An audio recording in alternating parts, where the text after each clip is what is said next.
selamat datang di podcast Sayung Ceria. Hai. Hari ini kita akan membahas tujuan pembelajaran, terutama mengapa penting bagi siswa untuk memahami materi yang mereka pelajari secara mendalam. Saya Angga, ditemani oleh Iya.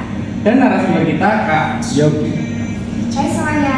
Hai. Kak Yogi bisa jelaskan nggak apa sih tujuan utama pembelajaran yang sudah kakak rancang ini? Tentu, tujuan utama saya adalah membantu siswa dalam memahami materi dengan baik dan relevan agar bisa diterapkan dalam kehidupan sehari-hari. Misalnya di kelas 3, saya mengajarkan konsep pengukuran panjang yang sering mereka jumpai di kehidupan sehari-hari. Kemudian di kelas 6, materi eksplorasi dunia. Menarik ya, kalau dari sisi kemampuan siswa, apakah mereka sudah siap? Nah, siswa masih berada di tahap dasar, artinya mereka butuh latihan praktis, kemudian aktivitas langsung, melibatkan kehidupan nyata, kemudian dibantu melihat manfaat dari materi yang dipelajari. Lalu kenapa memilih tujuan pembelajaran yang seperti ini ya Kak? Supaya siswa nggak cuma paham teori, artinya mereka juga menggunakannya dalam kehidupan sehari-hari. Ini penting untuk mendukung keterampilan berpikir kritis, kemudian kemampuan memecahkan masalah. Sangat bagus ya. Kalau untuk kinerja yang dipilih, apa saja nih? Saya memilih mengamati dan menjelaskan.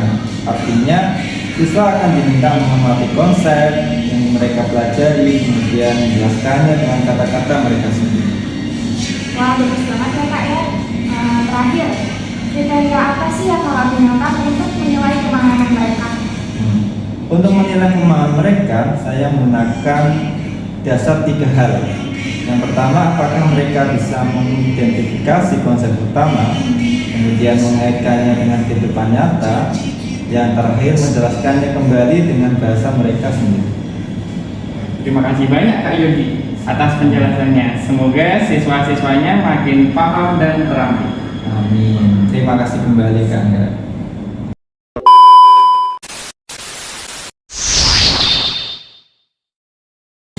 Sahabat Sayung Ceria, selanjutnya kita akan membahas tentang metode pembelajaran yang digunakan di SD Negeri Sayung 1 yang sangat inovatif dan mendukung keterlibatan siswa secara aktif.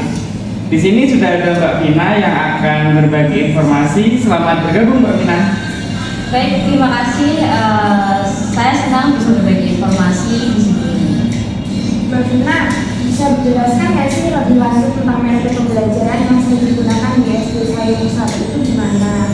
Kami mendengar bahwa diskusi terarah dan pembelajaran berbasis proyek itu menjadi bagian utama dari pendekatan di sekolah itu. Betul sekali. Di SD Negeri Sayung 1 menggunakan metode pembelajaran yang sangat mengutamakan keterlibatan aktif siswa seperti diskusi terarah dan pembelajaran berbasis proyek. Dalam diskusi terarah, Bapak dan Ibu guru mengajak siswa untuk membahas masalah-masalah nyata yang ada di kehidupan mereka. Misalnya, Bapak dan Ibu guru sering mengajak siswa untuk berbicara tentang pengelolaan sampah di sekolahan. Dengan cara ini, mereka bisa mengemukakan pendapat dan bekerja dalam kelompok untuk menyelesaikan masalah yang ada. Ini memberikan kesempatan mereka untuk berpikir kritis dan berkolaborasi dengan teman-temannya. Wah, sangat menarik sekali ya Mbak Vina. Lalu bagaimana dengan pendekatan diferensiasinya? Apa yang dimaksud dengan itu dan bagaimana penerapannya di kelas? Ya, jadi pendekatan diferensiasi adalah cara untuk menyesuaikan tugas dan kegiatan pembelajaran dengan kemampuan serta minat siswa masing-masing. Di kelas, Bapak dan Ibu guru memberikan berbagai pilihan tugas sesuai dengan gaya belajar mereka. Misalnya, beberapa siswa mungkin lebih nyaman dengan presentasi, sementara yang lain lebih suka menulis esai. Dengan memberikan pilihan ini, siswa bisa berkontribusi sesuai dengan kekuatan mereka, sehingga mereka merasa lebih percaya diri dan termotivasi. Sangat menarik ya Mbak. Dengan pendekatan seperti ini tuh setiap siswa bisa lebih berperan aktif ya. Lalu bagaimana sih umpan baliknya ya Mbak ya yang diberikan kepada siswa? bagi mereka ini? Ya, jadi Bapak dan Ibu guru yang ada di SD Negeri Sayung 1 sangat fokus pada umpan balik konstruktif, sehingga tidak hanya menilai di hasil akhir, tetapi juga menghargai proses yang mereka jalani. Jadi ketika siswa melakukan kesalahan atau menghadapi tantangan, selain itu juga memberikan dukungan dan dorongan agar mereka belajar dari pengalaman tersebut, memberikan umpan balik yang positif, menghargai usaha mereka, dan mengingatkan bahwa proses belajar itu lebih penting daripada sekedar mencapai hasil kesempurnaan. Hal ini membantu mereka tetap termotivasi dan merasa dihargai dalam setiap langkah belajar mereka. Luar biasa sekali Mbak Vina. Apakah ada tantangan yang sering muncul ketika Bapak atau Ibu guru menggunakan metode-metode ini? Misalnya dalam hal mengatasi rasa takut siswa untuk mengambil risiko dalam belajarnya. Baik, tentunya tantangan terbesar biasanya berasal dari ketakutan siswa untuk gagal. Banyak dari mereka yang merasa takut dihukum atau tidak dihargai jika mereka membuat kesalahan. Selain itu, terkadang ada norma budaya yang membuat mereka merasa harus selalu patuh dan mengikuti aturan tanpa bertanya atau mencoba hal yang baru. Untuk itu, Bapak dan Ibu guru yang ada di SD Negeri Sayung 1 berusaha menciptakan lingkungan yang aman dan mendukung di mana siswa merasa nyaman untuk berbicara, bertanya, ataupun mencoba hal baru yang mereka ingin lakukan tanpa takut dihukum. Jadi lingkungan yang mendukung dan penuh apresiasi itu sangat penting ya Mbak ya, untuk menumbuhkan kreativitas dan keberanian dari siswa. Terima kasih banyak Mbak Vina atas informasi yang sangat berharga ini. Semoga metode-metode ini bisa menginspirasi banyak sekolah lainnya. Terima kasih atas kesempatan untuk berbagi. Semoga informasi ini bisa bermanfaat bagi dunia pendidikan kita. Baik, demikian percakapan kita sama Mbak Vina di hari ini. Semoga bisa memberikan inspirasi untuk kita semua dalam mendukung pembelajaran yang lebih bermakna.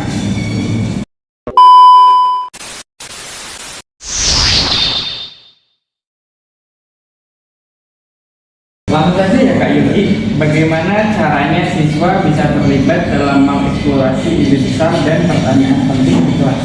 Ya, nah, salah satu acara atau kita bisa melakukannya melalui diskusi kelompok, kemudian percobaan dan observasi.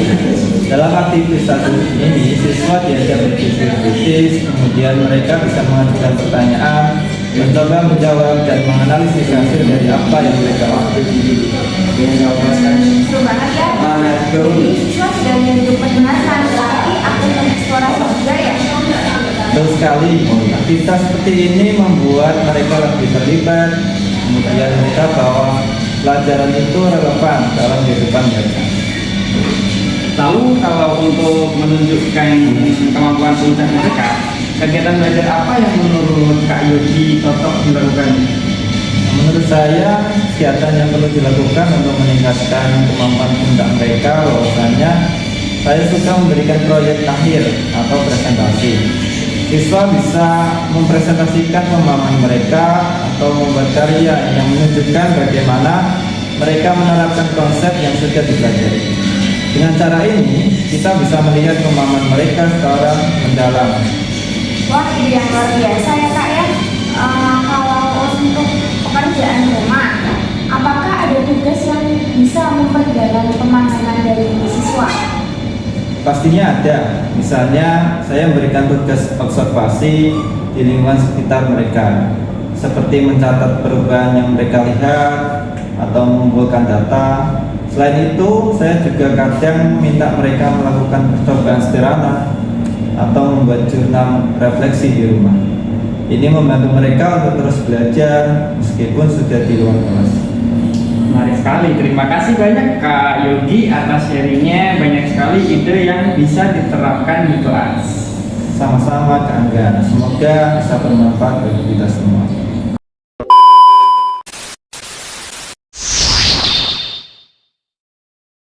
Selanjutnya kita punya topik yang menarik banget tentang bagaimana cara memandu peserta didik untuk memikirkan kembali pemahaman mereka tentang ide-ide penting serta bagaimana mereka bisa meningkatkan hasil kerja mereka lewat penilaian diri dan umpan balik.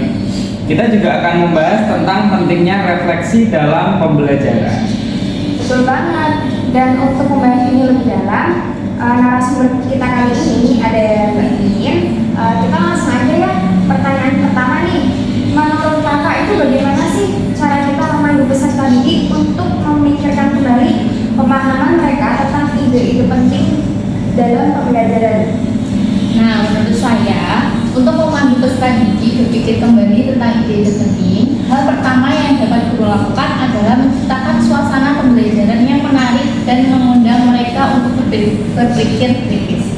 Misalnya, saat saya melakukan wawancara dengan guru kelas 5, beliau mengajarkan materi IPAS. Beliau memulai dengan menunjukkan video singkat yang memperlihatkan manfaat tanaman bagi manusia dan hewan.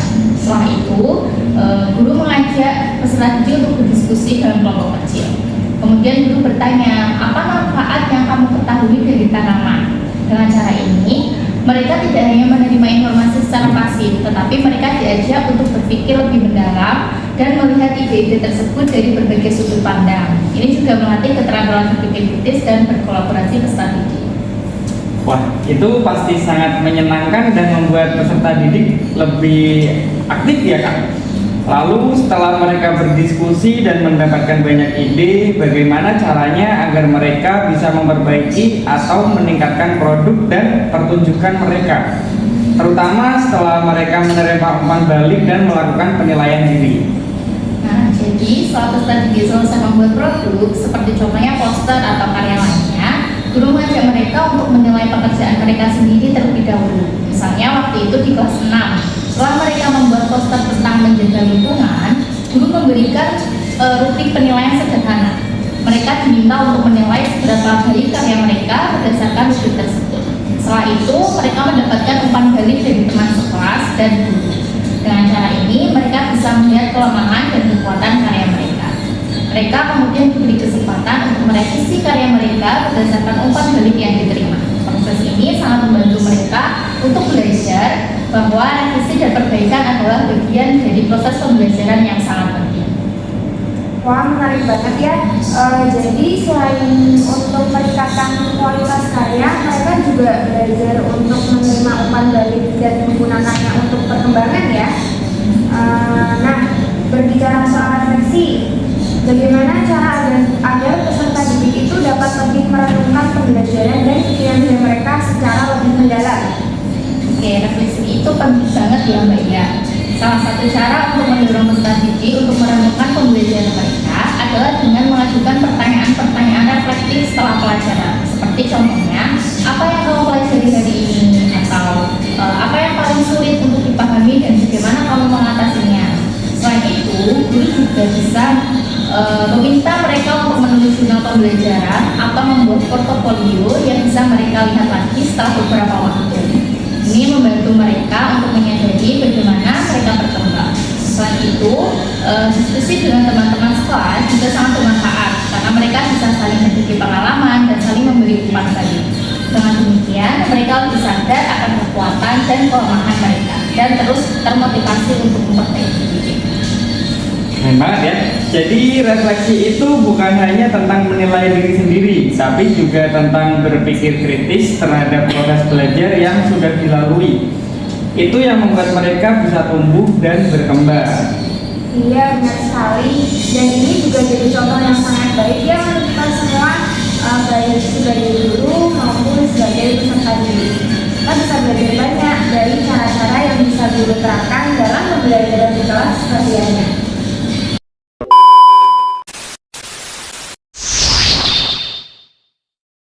Nah, selanjutnya kita akan bahas bagaimana penilaian diri dan evaluasi diri bisa membantu peserta didik dalam proses pembelajaran di SDN Sayung 01. Bisa diceritakan sedikit gak sih hasil wawancara kemarin bagaimana guru di SDN Sayung 1 membantu peserta didik dalam penilaian dirinya?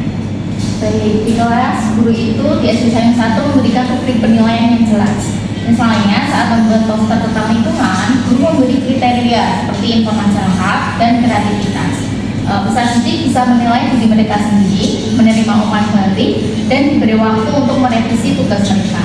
Ini sangat membantu mereka belajar untuk menilai dan memperbaiki diri. Jadi setelah mereka menilai diri, mereka bisa merevisi tugas berdasarkan umpan balik ya kak ya? Itu keren banget. Lalu bagaimana dengan evaluasi diri di akhir semester ya? Nah, untuk di akhir semester, guru biasanya meminta peserta didik untuk merefleksikan apa yang sudah mereka pelajari. Misalnya, apa yang sudah kamu pelajari tentang lingkungan. Kemudian mereka menetapkan tujuan masa depan, seperti saya akan lebih sering mengumpulkan sampah di sekolah. Guru membantu mereka merencanakan langkah konkret untuk mencapai tujuan tersebut. Wah, keren banget ya. Jadi mereka nggak hanya belajar, tapi juga menetapkan tujuan pribadi. Terakhir nih, bagaimana siswa bisa melihat apa yang perlu diperbaiki setelah tugas itu selesai? Setelah tugas selesai, guru biasanya mengajak peserta didik untuk refleksi bersama. Guru memberi umpan balik, misalnya, poster kamu bagus, tapi bisa lebih menarik dengan warna yang lebih bervariasi. Lalu peserta didik diberi kesempatan untuk memperbaiki dan menyempurnakan tugas mereka.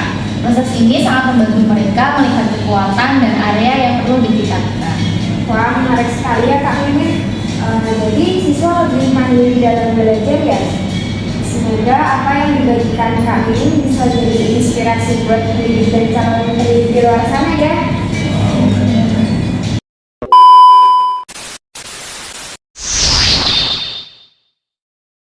Oke, selanjutnya Mas Puji nih.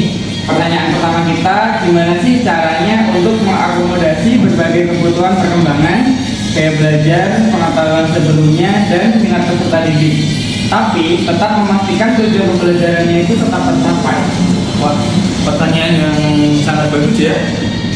Intinya itu kita perlu melakukan pendekatan yang fleksibel dan beragam. Misalnya, kita bisa menerapkan yang namanya differentiation instruction atau biasanya yang disebut pembelajaran diferensiasi. Artinya, kita coba berbagai cara pengajaran, mungkin lewat visual, auditory, atau bahkan aktivitas kinestetik, biar setiap siswa bisa belajar dengan cara yang paling cocok buat mereka. Nah, benar tuh. Setiap siswa kan pasti unik ya. Ada yang suka belajar dengan cara ambil gambar, ada yang harus mendengarkan penjelasan guru. Terus, gimana caranya tahu kebutuhan siswa itu? Betul banget ya, makanya kita bisa lakukan asesmen awal atau asesmen diagnostik. Jadi kita bisa tahu dulu pengetahuan awal dan minat mereka. Dari situ kita bisa merancang kegiatan yang lebih pas buat mereka. Oh iya, membentuk kelompok belajar yang beragam juga membantu. Jadi mereka bisa belajar dari teman-temannya juga. Asik juga ya kalau mereka bisa pilih bentuk tugas sesuai minat, jadi lebih semangat gitu. Iya, misalnya mereka bisa milih mau tugasnya dalam bentuk apa, bisa menulis, bikin poster, atau presentasi singkat. Dengan begitu, mereka nggak hanya belajar, tapi juga merasa punya kendali atas cara mereka menunjukkan pemahaman. Terus, umpan balik juga harus berkelanjutan, jadi kita bisa pantau perkembangan mereka dan tetap pada tujuan yang kita inginkan. Menarik nih. Sekarang, kalau ada perubahan kondisi tiba-tiba, misalnya waktu belajar jadi lebih pendek, gimana cara tetap menjaga keterlibatan siswa dalam pembelajaran? Nah, kalau ada perubahan kayak gitu, fleksibilitas penting banget. Yang pertama, kita harus evaluasi situasi dengan cepat. Kira-kira elemen mana yang paling penting dan mana yang bisa disederhanakan. Misalnya, kalau tiba-tiba waktunya jadi sempit, kita bisa pilih aktivitas yang mudah diadaptasi. Kayak misalnya mengganti proyek besar dengan diskusi singkat atau refleksi gitu ya Mas? Nah, betul sekali. Diskusi singkat atau refleksi juga punya dampak pembelajaran yang kuat kok. Kadang saya juga melibatkan siswa untuk menentukan aktivitas tanya dulu. Hari ini kita mau belajar dengan cara apa? Kalau mereka terlibat dalam menentukan, biasanya motivasi mereka meningkat. Wah, seru tuh. Kalau siswa bisa kasih masukan juga ya. Terus, ada saran nggak sih buat memanfaatkan teknologi kalau rencana awalnya harus berubah? Oh iya, teknologi bisa banget jadi solusi. kita bisa pakai video, bahan visual atau alat digital lainnya untuk menjaga fokus siswa meskipun rencana harus disesuaikan. Jadi fleksibilitas dan kemampuan membaca situasi itu penting banget supaya pembelajaran tetap berjalan optimal. Setuju banget nih, kalau pengalaman belajar seperti apa nih yang menurut Mas Puji paling efektif untuk memperdalam pemahaman siswa? Menurut saya, pemahaman belajar yang paling efektif itu yang aktif dan relevan sama kehidupan nyata siswa. Misalnya project based learning nih, PBL. Itu siswa nggak cuma belajar teori, tapi langsung mencoba berpikir kritis dan menemukan solusi. Wah, jadi kayak belajar sambil langsung praktek ya Mas ya? Seru banget tuh kalau mereka bisa menghubungkan pelajaran dengan keseharian mereka ya. Ya, ketika mereka bisa menghubungkan materi dengan pengalaman sehari-hari, pemahaman mereka jadi lebih dalam. Mereka merasa belajar itu ada manfaatnya, bukan sekedar hafalan. Oke, kalau buat mengurangi kesalahpahaman siswa itu bagaimana ya Mas Puji? Nah, itu penting banget. Caranya adalah memastikan penjelasan kita jelas dan sesuai tingkat pemahaman siswa. Menggunakan bahasa yang sederhana dan contoh konkret juga bisa membantu. Selain itu, umpan balik rutin sangat penting supaya kita bisa segera tahu kalau ada yang belum paham. Oke, jadi penjelasan yang jelas dan umpan balik rutin ya. Nah, terakhir nih, gimana cara mengatur dan mengurutkan pengajaran biar efektif dan siswa itu tetap semangat? Sebenarnya sederhananya kok, bertahap dari yang mudah ke yang lebih sulit. Awalnya dengan konsep yang dasar yang bisa dipahami dulu, baru perlahan tingkatkan ke konsep yang lebih menantang. Aktivitasnya juga harus beragam, bisa diskusi, kerja kelompok, dan latihan praktik. Jadi siswa nggak bosan dan bisa lebih paham. Jadi kesimpulannya pendekatan bertahap dan variasi aktivitas itu kuncinya ya, biar siswa nggak kewalahan gitu kan. Betul sekali. Dengan begitu, mereka merasa dilibatkan dan proses belajarnya nggak terlalu berat di awal. Jadi pembelajaran tetap mengalir dan efektif. Wah, luar biasa sekali ya Mas Budi. Terima kasih atas tipsnya. Pastinya banyak yang bisa kita terapkan ya ketika proses pembelajaran berlangsung. Ya, terima kasih banget ya Mas Puji ya. Semua ini pasti sangat membantu para pendengar yang juga pendidik di luar sana. Sama-sama. Senang sekali bisa berbagi di sini. Semoga semua ini bermanfaat buat teman-teman yang mendengarkan.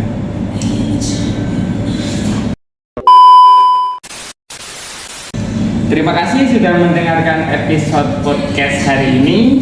Saya harap informasi dan cerita yang saya bagikan bisa memberikan inspirasi dan manfaat, terutama bagi teman-teman yang sedang menekuni di dunia pendidikan. Sampai jumpa di episode berikutnya. Mari kita terus belajar, berbagi, dan tumbuh bersama demi masa depan pendidikan yang lebih baik. Semangat selalu dan tetaplah menjadi inspirasi bagi orang-orang sekitar kita. Sebelumnya, kita mau tutup podcast kita pada episode kali ini dengan tepuk cinta. Tepuk cinta. Cinta kecil, cinta sedang, cinta besar, cinta padamu.